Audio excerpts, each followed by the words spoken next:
Diz assim no livro de Josué, no capítulo 3, no verso 5. Todos acharam? Né? Olha, vamos ler do verso 1, aí a gente para no 5, tá bom? Pode ser?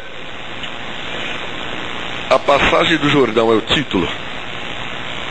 Levantou-se, pois, Josué de madrugada e partiram de Setim e vieram até o Jordão. E ele e todos os filhos de Israel e pousaram ali antes que passassem. E sucedeu ao fim de 3 dias que os príncipes passaram pelo meio do arraial. E ordenaram ao povo, dizendo: quando vires a arca do concerto do Senhor vosso Deus, e que os sacerdotes levitas a levam, parti vós também do vosso povo. Deixa eu voltar aqui. Parti vós também do vosso lugar e seguia. 4. Haja contudo distância entre vós e ela, como da medida de 2.000 côvados. E não vos chegueis a ela, para que saibais o caminho pelo qual haveis de ir, porquanto por este caminho nunca passaste antes. Disse Josué também ao povo: santificai-vos, porque amanhã fará o Senhor maravilhas no meio de vós. Amém? Glória a Deus, né? A palavra por si só, ela é forte. Primeira coisa que me chamou a atenção nesta palavra, nesse texto, foi manter uma certa distância da arca. E eu sou curioso. Eu fiquei tentando, matutando ali, por que essa distância? Né? E eu fiquei pensando ali, quantos côvados eram? 2.000 côvados. Né? Dá mais ou menos, calculando aí, os meninos que são bons de matemática, uns 2 estádios de futebol.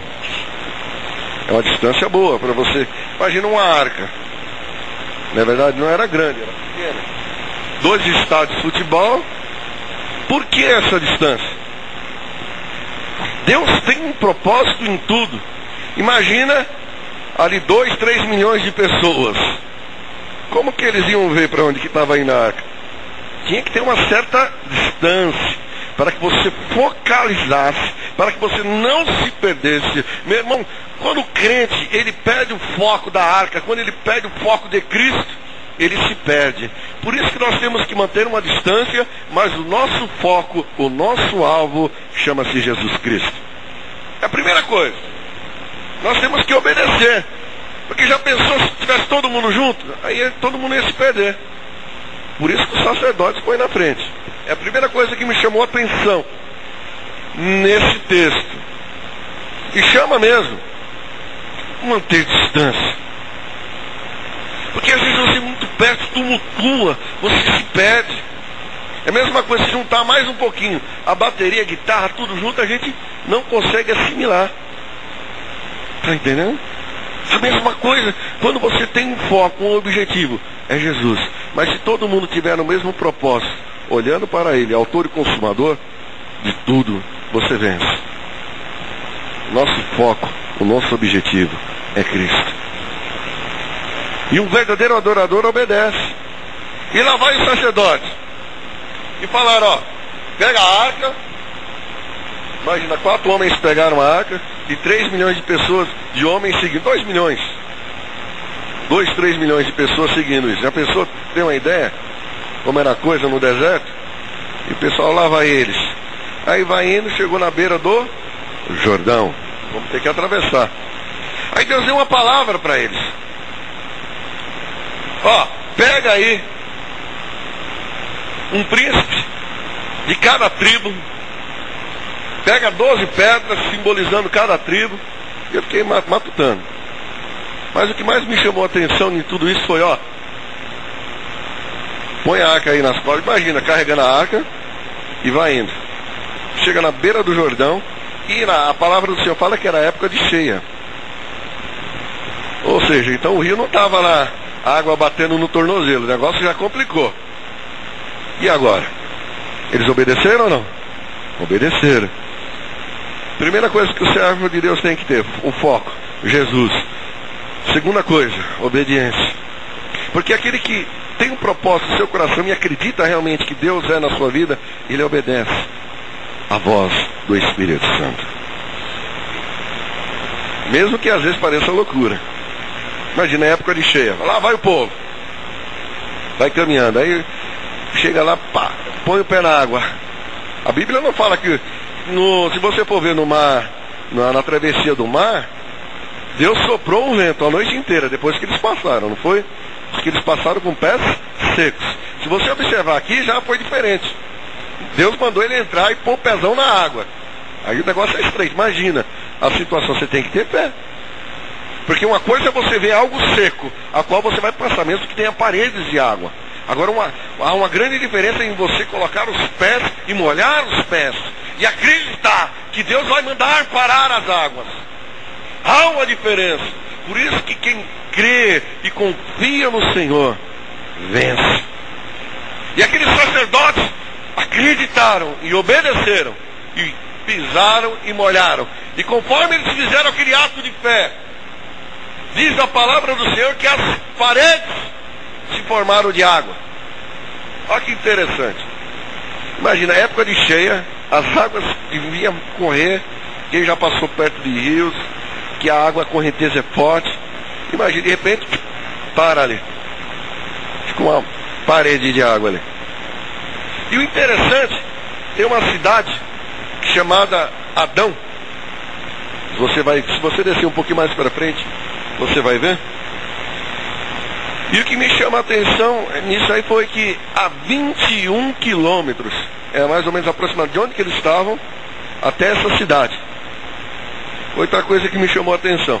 Imagina a parede de água. Meu irmão, imagina um rio e formar uma parede, a água tem que correr para algum lugar. E formar aquela parede toda ali. Época de cheia. E você acreditar que vai passar ali e nada vai te acontecer. A palavra do Senhor fala, quando passares pelas águas, elas não te submergirão. Ó, o que fala? Ou seja, não vai te afogar. Mas tem que acreditar. Se você colocar isso para os dias de hoje, Deus não está falando para você ir lá e mergulhar no Tietê, não. Deus não está falando isso para você. Longe disso. Nós temos que focar, meu irmão, e tentar compreender o propósito naquele momento em que Deus tirou aquele povo, né, do Egito, foi andando por terras alheias, né, passou por toda aquele deserto, e que Deus foi falando e ministrando e dando vitória àquele povo, até a morte de Moisés. Depois Deus levantou outro, que foi Josué. Mas Deus ainda tinha uma promessa a se cumprir na vida do povo. E demorou, a palavra do Senhor fala, mais 20 anos para que se cumprisse. Muitas vezes nós estamos esperando algo. Deus falou comigo, ministrou no meu coração, e eu quero a minha vitória hoje. Eu estou dizendo, às vezes pode demorar algum tempinho, porque você precisa primeiro provar a sua fé, o seu amor, o seu caráter, a sua responsabilidade como cidadão, como servo de Deus, para que você possa alcançar a sua vitória. E muitas vezes é difícil. Porque eu fico imaginando, voltando para trás um pouquinho, quando ali Jacó entrou ali no Egito. O Egito era bom. Você já parou para pensar nisso? Diz a palavra de Deus que havia fome em todo mundo, não é isso? E onde que não tinha? E onde tinha fartura? No Egito. Então o Egito era bom. O pessoal sempre prega o contrário, né? O Egito era uma coisa má. Já vi muita gente falando isso. Nossa, quantos pastores eu vejo falando isso. Mas naquele momento era bom. Aí o povo entrou. Entrou Jacó, entrou sua família, uns 70 mais ou menos. Acho que eu até falei sobre isso. Mas de repente o povo começou a o quê? A geração de José morreu. E o que aconteceu? Se esqueceram de Deus. O grande problema, meu irmão, é quando a gente está na fartura, quando as coisas estão indo de conformidade conforme o nosso querer, nós nos esquecemos de Deus. Está entendendo? Aí Deus permitiu, aí o povo foi crescendo, foi multiplicando, e chegou até incomodar. Imagina, num país pequeno, 2 milhões de pessoas.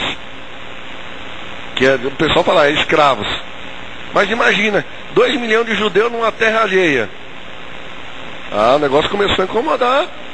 Os egípcios, por sua vez, começaram a oprimir o povo judeu, porque aquilo incomodava eles. E nós temos que ver que onde você estiver, meu irmão, você vai incomodar as trevas. Mas aí Deus permitiu o quê? Que através dessa opressão, e o povo foi sendo oprimido, porque se esqueceu de Deus. Se você não se esquecer nunca do teu Deus, onde você estiver, você vai ser abençoado. O grande problema nosso é que nós nos afastamos da presença de Deus. E o que eu quero, o foco, onde eu quero focar com você, Deus quer fazer grandes coisas na minha e na sua vida. Mas para que essas coisas aconteçam, tem que ser fiel, tem que ter caráter, tem que ter responsabilidades, tem que querer, tem que buscar, tem que orar, tem que ler a palavra do Senhor, tem que querer ouvir aquilo que Deus faz. E quando Deus falar, obedecer. O grande problema é que quando Deus fala, se isso aqui é bom, aos nossos olhos, é óbvio, né? Nós vamos e fazemos. Mas se não é aos nossos olhos, não vou não. Deus, o Senhor abriu o mar vermelho lá, o pessoal passou em seco, agora o Senhor quer que eu molhe meus pés? Mais ou menos isso. Isso não. O Senhor abre aqui também, Senhor. Está entendendo? Deus, ele tem seus métodos. E nós somos servos, e servos obedecem. O Senhor manda. Está entendendo? E muitas vezes a gente quer ser Senhor. Já viu aqueles crentes que querem pôr Deus na parede? Já viu? Se o Senhor Deus não me fizer assim, eu não vou mais na igreja. Problema seu. Deus continua sendo Deus, meu irmão. Com você ou sem você. Não vai mudar nada. Claro que Ele é um Pai amoroso, Ele não quer ver seus filhos se perdendo. Mas o objetivo para que nós possamos conquistar os nossos sonhos, os nossos projetos, é nós termos projetos. Muitas vezes eu quero tal coisa, mas eu não faço por onde. É a mesma coisa, eu quero ser diretor de uma empresa, mas eu não estudei. Só tenho lá a quinta série, como que chama? Agora é fundamental. Meu irmão, como que você vai administrar uma empresa? Vai falir. Meu irmão. Então, tem que se preparar. Se você não se prepara, como que você vai conquistar? Como que você vai vencer? Meu irmão, Josué, Deus deu estratégia, mas ele se preparou. Ele teve um tempo ali com Moisés, ele andou com Moisés, ele aprendia com Moisés, ele estava ali vendo como que era administrar aquela grande multidão. Meu irmão, para que você vença, você também tem que ser um administrador, mas com orientação e observando aquilo que Deus quer que você faça. É a mesma coisa um músico. Se você vai ali só 3 notas que nem eu, vai ficar com 3 notas a vida inteira. Meu irmão, tem que sentar de manhã, à tarde e à noite, até se aperfeiçoar. E às vezes as pessoas reclamam, é culpa do diabo. Meu irmão, é culpa de você que não se preparou. Nós temos o hábito. A palavra de Deus fala, tudo aquilo que o homem semeia, ele colhe. É a mesma coisa, o pessoal fala, aquela pessoa, entre os casais, muitas vezes acontece, ele nunca fala que me ama, mas você já falou que eu o amo? Nós às vezes reclamamos, mas nós não fazemos. Nós queremos ser perdoados, mas nós não perdoamos. Está entendendo? Aí como que Deus faz? Aí Deus deve olhar dos céus e falar, mas é tão simples, fala que você ama. Fala que você perdoa. Mas eu estou certo. Mas a base do Evangelho é o amor, é o perdão. Você quer, é a mesma coisa, eu quero trabalhar, mas não saio procurando emprego. Já viu aquele que vai procurar emprego da 1 da tarde? Como que você quer arrumar? Chegou a 1 da tarde e já preencheu tudo, né? As vagas. Meu irmão, tem que se preparar. As oportunidades vêm, como veio ali para Josué. Se você observar, ele foi um grande estrategista, porque ele buscou em Deus e ouviu aquilo que Deus queria na vida dele. Deus tem um projeto, você pode ter certeza, na vida de cada um de vocês que se encontram aqui. Mas às vezes a gente reclama. O inimigo vem, bate, luta, vai ruindo, vai batendo nas suas muralhas até derrubar. Porque nós não estamos atentos. Mas, meu irmão, se você sabe que o ladrão vai entrar por aquela janela, você vai e fecha antes. Não é verdade? A mesma coisa, se nós sabemos que ali está uma brecha, vai e fecha. Mas nós queremos que as coisas sejam adequadas do nosso jeito. Para nós vencermos, nós temos que tampar as brechas. No mundo espiritual é a mesma coisa. Cada um sabe, ele tem suas falhas, não sabe? Cada um de nós. Examinar-se a si mesmo. A gente tem o hábito de olhar para os defeitos dos outros. É gostoso isso, é uma delícia. É bom demais, né? Mas olhar para dentro de si, Jesus diz o seguinte: para nós, às vezes a gente quer tirar, o cisco do olho do seu irmão, mas não quer tirar uma trave que está no nosso. Você observou isso? Às vezes nós temos essa dificuldade. E para que você possa conquistar e atravessar o Jordão, para que Deus cumpra aquilo que Ele tem na sua vida, é uma jornada diária, é todo dia, nós nos convertemos todo dia, é estarmos falando com Deus, onde nós precisamos melhorar e obedecer. Quando Deus fala: meu filho, faça assim, você faz. O grande problema é: Senhor, eu quero melhorar, eu quero conquistar os meus projetos, meus sonhos, mas não faço por onde. Está entendendo? Para que você conquiste seus projetos, seus sonhos, você tem que obedecer. Às vezes nós temos que parar e meditar onde nós podemos, e aquilo é a mesma coisa. Aí eu quero emagrecer. Já observou que eu sou um cara gordinho, mas eu não faço por onde. Como que eu vou emagrecer? Come, senta. Controle remoto. Está entendendo? Isso é o meu caso. Aí reclama: está doendo meu joelho. Irmão, perde 20 quilinhos que vai resolver o seu problema. Eu: tá certo, doutor. Eu volto aqui semana que vem, daqui um mês, daqui um ano. Não resolve. Está entendendo? Meu irmão, se você quer vencer, você precisa mudar.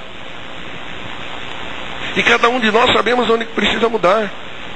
Tem crente que ele adora falar da vida alheia. Ô, povo abençoado, que cuida da vida alheia. É verdade. Mas nós não olhamos para dentro de nós não pensamos que nós temos filhos, que nós temos esposa. Meu irmão, tudo aquilo que você semeia, você vai colher. Sabia disso? Quando você toca em alguém, você está às vezes tocando na menina dos olhos de Deus. Mas como que eu faço isso, meu irmão? Quando você fala mal do seu próximo, quando você, em vez de falar mal, em vez de você estar orando, em vez de você estar ali buscando, intercedendo, aí você semeia. É a mesma coisa quando a pessoa fala mal da igreja, já viu? Quando você fala mal da igreja, como que você vai trazer alguém para cá? Ah, aquele pastor é assim, aquela irmã é assim, aquele grupo de louvor é assim. Aí, nunca você vai trazer uma pessoa para a igreja, porque você mesmo está falando, metendo pau. Nunca. Está entendendo? Agora tem os defeitos? Tem. Mas eu falo, a minha igreja é uma bênção, porque nós estamos orando, temos as nossas falhas, mas estamos buscando a santificação, e vamos chegar lá. Aí quando você tem um propósito, você tem um objetivo, aí eu e a minha casa serviremos ao Senhor. Nós vamos servir ao Senhor em espírito e em verdade. Nós vamos adorá-lo. Aí de repente a misericórdia do Senhor vem sobre a nossa vida, porque nós temos um propósito de atravessar o Jordão. E o Rio Jordão, meu irmão, vai estar no mundo espiritual, nós falando aqui, vai estar ali, meu irmão, é época de cheia, as águas não vai deixar você atravessar, você tem que ter fé. Você vai ter que acreditar. Mesmo quando tudo parece contrário, meu irmão, tem pessoas que estão seguindo você, estão olhando para você, e uma palavra e uma atitude minha e sua de fé pode fazer vidas atravessarem ou morrerem no meio do caminho. Depende de nós. cada um de nós nos posicionarmos como servos do Senhor, como servos de Deus do Altíssimo, para que nós possamos atravessar e chegar ao outro lado da margem, glorificando e bendizendo o nome do Senhor. Mas tem que se santificar. Santificai-vos, porque amanhã fará o Senhor maravilhas no meio de vós. É santificar. Santificar no olhar, no falar, no agir, na postura. Tem coisas simples. Ah, pastor, eu não roubo. Ah, pastor, eu não... Né? A gente tem mania de falar. Mas já viu aquele cidadão que ele vai na feira? Tem lá um negocinho para experimentar, ele come um cacho inteiro de uva. Não, eu estou aqui. Ou vai no mercado... Meu irmão, você está roubando. Ah, por que a minha vida não vai para frente? Você comeu a uva do coitado do feirante, levantou às 4 da manhã, 3 da manhã, vai lá e... Está entendendo? Ou quando você quer, já viu, quer ter vantagem? Eu estou ensinando para vocês aqui, para você ser abençoado, vou ter que mudar em muitas coisas. É a mesma coisa, você sabe que o irmão ele está passando uma necessidade muito grande. Tem um irmão em Cristo, ou até uma pessoa que não seja um espírita, e ele tem lá um microfone, vamos usar isso aqui como exemplo. Mas o cidadão ele está passando um sufoco danado, e você tem o dinheiro. Você sabe que isso aqui custa R$200, R$300. E ele está vendendo por 50. E você ainda vai lá e fala assim, ó, você sabe que o cara está passando fome, que ele vai comprar comida com aquilo. Aí eu te pago 20. Você está explorando a pessoa. Você nunca vai ser abençoado. Está entendendo? Você quer ser abençoado, mude. Você sabe que a pessoa está passando necessidade, seja você um abençoador. Não queira explorar ninguém. Está entendendo? Porque às vezes a gente não é abençoado. Não, olha que legal, ganhei lá, ele estava precisando. Paguei só 20. E ele, nas necessidades dele, ele vendeu. Você está explorando. Paga o que ele te pediu. Está entendendo? Você quer ser justo? Você quer que... Às vezes nós queremos justiça, mas nós não queremos. Quando acontece conosco, a gente não quer. Como que você quer atravessar o Jordão? Aí olha a vida. A sua vida continua a mesma coisa. As coisas não mudam, não acontecem porque nós não queremos. Porque a nossa postura não é a mesma. Quando Jesus fala para nós amarmos o nosso próximo como a nós mesmos. Ah não, eu amo o nosso irmão aqui, Isaías, porque eu conheço ele, gente boa. Eu conheço ele. Mas é aquela outra pessoa ali, é muito fácil eu falar que eu amo. Mas a atitude e a postura vai fazer a diferença. Ah, eu não falo com a irmã tal, não falo com um B, com um C, eu não falo com o meu vizinho. Como que você quer ir para o céu? Hã? Irmão, ir para o céu. Imagina, no céu não vai ter lá, não. Vai ter ali vai estar o nosso irmão tal, o Isaías vai ficar ali e eu vou ficar ali. Será que vai ser assim? Não. No céu não tem placa de igreja, não tem denominação. É pessoas lavadas e remidas no sangue de Jesus, resgatado pelo amor de Deus. Enquanto nós não nos conscientizarmos disso e começar a ver com outros olhos, nós não vamos conseguir atravessar o Jordão. Santificai-vos, porque Deus quer fazer maravilhas em nosso meio. Está entendendo? Mude. Ore pelo teu próximo. Peça ao Senhor sabedoria para que você ganhe almas para Cristo, para o seu reino. Uma vida que você tirar, meu irmão, desse mundão de drogas, da bebida, do alcoolismo, vidas que estão sendo destruídas, estão sendo devastadas. Satanás ele está arrastando milhares de vidas para o inferno. E o que nós temos feito, como igreja de Cristo, se nós falamos que amamos, mas não fazemos nada, a nossa fé é morta. Está entendendo? Porque muitas vezes eu estou preocupado, eu estou preocupado aqui com o Alexandre. O Alexandre está aqui, meu irmão. E aquela pessoa que está lá jogada na sarjeta. Está entendendo? Dê um prato de comida, compre um marmitex.